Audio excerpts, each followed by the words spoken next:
বালিকা বিদ্যা মন্দির প্রাথমিক বিভাগ এটা আমাদের প্রতি বছরই বাৎসরিক ক্রীড়া প্রতিযোগিতা অনুষ্ঠিত হয়। আমরা গত বছর থেকে আমরা 26শে জানুয়ারি প্রজাতন্ত্র দিবস এই দিনটিকে আমরা গত বছর থেকে আমরা ধার্য করে নিই যে প্রজাতন্ত্র দিবস এবং বাচ্চাদের ক্রীড়া প্রতিযোগিতা আমরা একসাথে অনুষ্ঠিত করব। সেই হিসাবে এবছরও 2025 সালে বাৎসরিক ক্রীড়া প্রতিযোগিতা আমাদের সকাল থেকে চলছে। বিভিন্ন দলগত কুচকাওয়াজ, ব্রতচারী, নৃত্যানুষ্ঠান এইসবের মধ্য দিয়ে আমাদের উদ্বোধন হয়েছে। উদ্বোধনে আমাদের অফিস থেকে মাননীয় DI sir, SI sir, AI sir, ADPO স্যাররা উপস্থিত ছিলেন।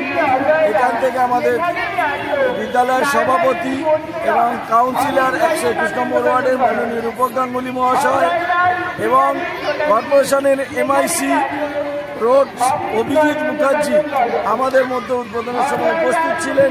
আমরা সবাইকে পেয়ে ভীষণভাবে আনন্দিত হই। সারাদিন ধরে আমাদের এই স্পোর্টস চলছে। এই এখন কিছুক্ষণের জন্য আমাদের লাঞ্চ হয়েছিল। আমাদের সকাল থেকে বাচ্চাদের টিফিন, লাঞ্চ, অরেঞ্জ জুস সমস্ত কিছুই আমাদের বিদ্যালয় থেকে প্রোভাইড করা হয়েছে বাচ্চাদের জন্য। আমার বিশেষ চাহিদা সম্পন্ন শিশুদেরও আমাদের আলাদাভাবে স্পোর্টস করা হয়েছে। এই আর কিছু ইভেন্ট আমাদের এখনো বাকি আছে, চলছে। এরপরে আমরা পুরস্কার বিতরণ উৎসব পালন করব। তারপরে আগামী বছরের জন্য আরও যাতে আমরা বেশি করে এই বাচ্চাদের পড়াশোনার সাথে সাথে খেলাধুলার মাধ্যম দিয়ে এগিয়ে নিয়ে যেতে পারি তার চেষ্টা করে যাই।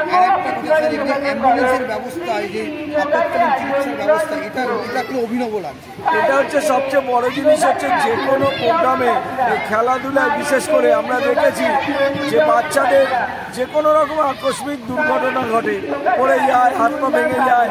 সেইখানে দাঁড়িয়ে আমরা প্রথমেই চিন্তা করেছিলাম একটা আমরা অ্যাম্বুলেন্স ডাকবো এবং আপৎকালীনভাবে তৎক্ষণাৎ যাতে বাচ্চাটিকে হসপিটালে নিয়ে গিয়ে সুস্থ করে তোলা যায় তার জন্যই আমরা অ্যাম্বুলেন্সের কথা আমরা মাননীয় সভাপতি রূপক গাঙ্গুলি মহাশয়কে বলেছিলাম।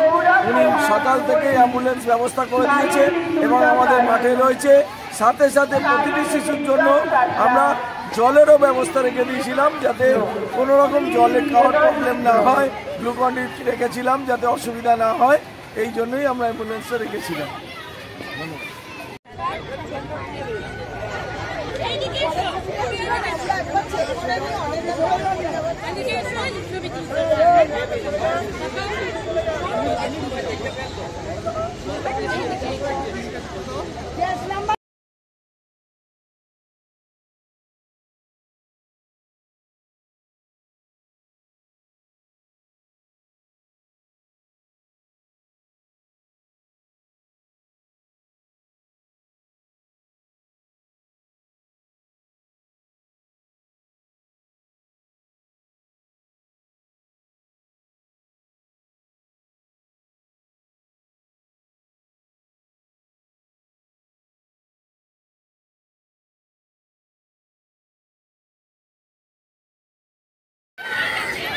হাততালি হাততালি সবাই হাততালি সামনে গায়ে দাঁড়িয়ে একটু সরে যায়।